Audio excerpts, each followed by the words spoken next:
तो पीसी पे जाएं, सब लोगों ने फ्रेम करा। दिल्ली में और देश भर में कोरोना के केसेस अब कम हो रहे हैं और हम सब देख रहे हैं कि किस तरह से रोज़ाना का जो पॉजिटिविटी रेट है वो भी अब 0.1% से लगातार नीचे चल रहा है पिछले कई हफ्ते से। तो ऐसे में आज डीडीएमए की बैठक हुई और सब इस बात पे सहमत थे कि अब हमें इस बारे में भी निर्णय लेना चाहिए कि जैसे जैसे इकोनॉमिक एक्टिविटी खुली है और करीब करीब दिल्ली में सारी एक्टिविटीज़ खुल गई हैं वे इकोनॉमी से संबंधित, वैसे ही अब हमें एजुकेशन की अपनी एक्टिविटीज़ को भी पटरी पे लाना चाहिए, क्योंकि एजुकेशन को काफ़ी नुकसान हो चुका है। हम चाहे जो कहें, लेकिन ऑनलाइन एजुकेशन कभी भी ऑफलाइन एजुकेशन का विकल्प नहीं हो सकती। इस बात को सब टीचर्स मानते हैं, बच्चे मानते हैं, एक्सपर्ट्स मानते हैं कि जो पढ़ाई स्कूल में आके होती है वो कभी भी घर पे बैठ के ऑनलाइन कमरों में ऑनलाइन बैठ के तो हो ही नहीं सकती है। और सब मानते हैं कि एजुकेशन का काफ़ी नुकसान हुआ है। इसलिए आज इस बारे में निर्णय लिया गया कि दिल्ली में स्कूल, कॉलेज, कोचिंग एक्टिविटीज़ शुरू की जाएं, पूरी सावधानी के साथ शुरू की जाएं और ख़ास तौर से जब स्कूल की बात आए तो धीरे धीरे शुरू की जाएं। जैसे इकोनॉमिक एक्टिविटीज़ धीरे धीरे शुरू की थी, वैसे ही स्कूल खोलने की एक्टिविटी भी धीरे धीरे शुरू हो। तो 1 सितंबर से दिल्ली में 9वीं से 12वीं के स्कूल और उस एज ग्रुप के बच्चों की कोचिंग या उससे बड़े बच्चों की कोचिंग सेंटर्स और साथ साथ सभी कॉलेजेस खोलने के लिए इजाज़त दे दी जाएगी और सभी कॉलेजेस खोले जा सकते हैं, यूनिवर्सिटीज़ खोली जा सकती हैं, सभी कोचिंग सेंटर्स खोले जा सकते हैं, 9वीं से 12वीं के सभी गवर्नमेंट प्राइवेट स्कूल खोले जा सकते हैं। यहाँ पर ये बहुत ज़रूरी है कि जो भी स्कूल खोला जाएगा, जो भी कॉलेज खोला जाएगा, कोचिंग इंस्टीट्यूट खोला जाएगा, वहाँ पर सोशल डिस्टेंसिंग का बहुत सख्ती से पालन हो और किसी भी बच्चे को बाध्य नहीं किया जाएगा स्कूल आने के लिए। स्कूल कॉलेज ब्लेंडेड मोड में चलेंगे।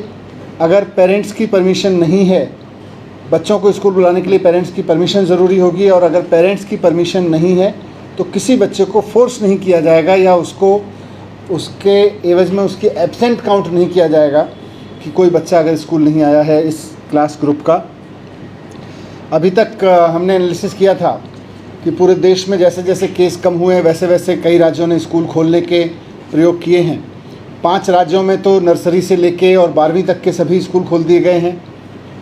करीब 1 दर्जन राज्य हैं जिन्होंने 6ठी से 12वीं के स्कूल खोले हैं। बाकी जगह 9वीं से 12वीं के स्कूल खोलने के किया गया है। लगभग सभी जगह स्कूल खुल चुके हैं। तो दिल्ली में भी अब 1 सितंबर से स्कूल खोल दिए जाएंगे, कॉलेज खोल दिए जाएंगे।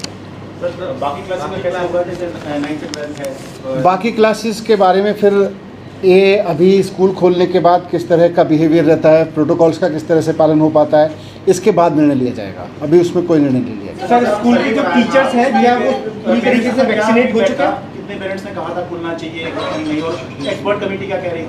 जब हमने कॉल आई थी तो हज़ारों लोगों ने अपने कमेंट्स भेजे थे और लगभग 70% लोग कह रहे थे कि स्कूल कॉलेज खोल देने चाहिए, और बाकी सब भी कह रहे थे कि मतलब जिन्होंने कहा था कि अभी रुकें, उनका भी मानना था कि स्टैगर्ड तरीके से खोलें, कुछ डिवाइड करके खोलें।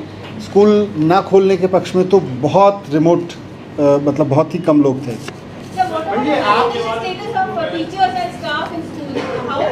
हमने पिछले 1 महीने में दिल्ली के टीचर्स को वैक्सीनेट कराने के लिए स्पेशल ड्राइव्स चलाए हैं और सरकारी स्कूलों का करीब 98% टीचर एंड ऑल स्टाफ कम से कम फर्स्ट डोज ले चुका है और जल्दी ही उनको धीरे धीरे जैसे समय आएगा सेकंड डोज भी दे दी जाएगी।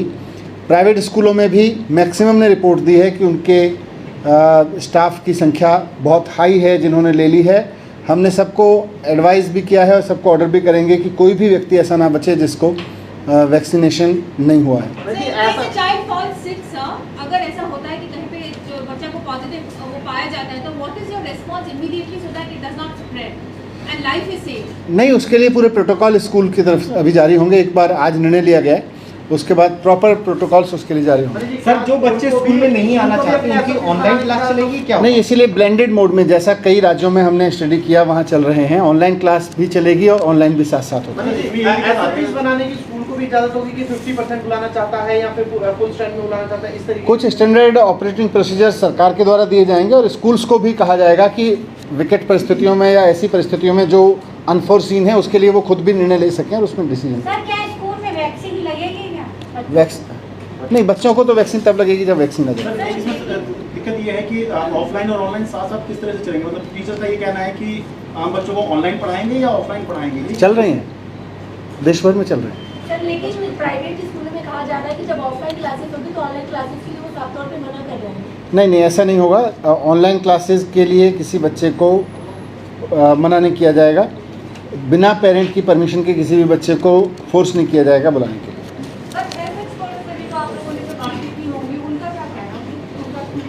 नहीं, हेल्थ पर एक्सपर्ट्स तो खुद मान रहे थे कि स्कूल अब खोल देने चाहिए। पिछली बार भी जब हेल्थ एक्सपर्ट्स के साथ बात हुई थी मीटिंग में, उस वक्त भी उनका कहना था कि now is the time we have to push the button. And आज भी सब लोगों ने रिपीट किया कि बच्चों को इसका खतरा कम से कम है और जितने छोटे बच्चे हैं उनको और ज़्यादा है। जैसे जैसे बच्चों की उम्र कम है उतना खतरा इन्फेक्शन होने का उतना ही कम है। सर जैसे 9 से 12 तक के स्कूल खुल रहे हैं तो अगर एक क्लास में ज़्यादा बच्चे हो तो उनको डिवाइड करके अब किया जाएगा? वो पूरे सोशल डिस्टेंसिंग के तहत क्लासेस कैसे चलेंगी, हर एक स्कूल अपना व्यवस्था बनाएगा वहाँ पर। Thank you.